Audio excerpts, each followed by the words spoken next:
We can't show you who the undercover enforcement officers are, but they're out on patrol in Manchester city centre daily. You probably wouldn't even notice them as they go about checking cars that park in disabled spaces and displaying the blue badge parking permits. They say I shouldn't use the blue badge of my son without him. I don't understand it.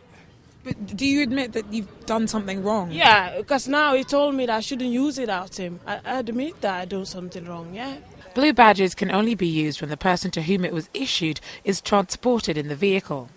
Confusion over the rules is not an excuse. We have had a crackdown on fraudulent badges. Now it's more moved on to misusing relatives' badges. So long as people are doing it, we would like the courts, as they have done before, to send out a message to deter other people. In Manchester city centre, there are 2,688 ordinary parking bays, but only 92 disabled ones. As there are around 18,500 genuine blue badges in circulation at the moment, disabled bays are in short supply. There's a reason why we've got these cards and there's a reason why we've got these badges. It's really bad inconvenience, but it's also about the attitudes of the people because,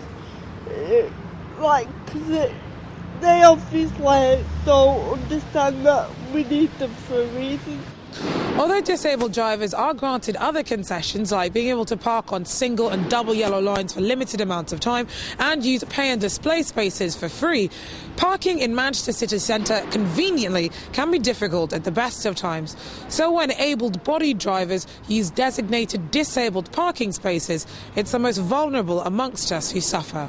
I tend to use taxis because there's not a lot of accessible spaces around. And the ones that are used, the ones that are provided, are mostly being used by other people that are not necessarily blue badge holders. The person, no matter what reason they've come up with, they're stopping somebody like Stacey getting a space, and that's not acceptable. Earlier this year, the government announced that it was ploughing £55 million into reducing disabled badge fraud over the next 3 years. Money that could be spent elsewhere if blue badges and the privileges that go with them were used only by those who genuinely needed them.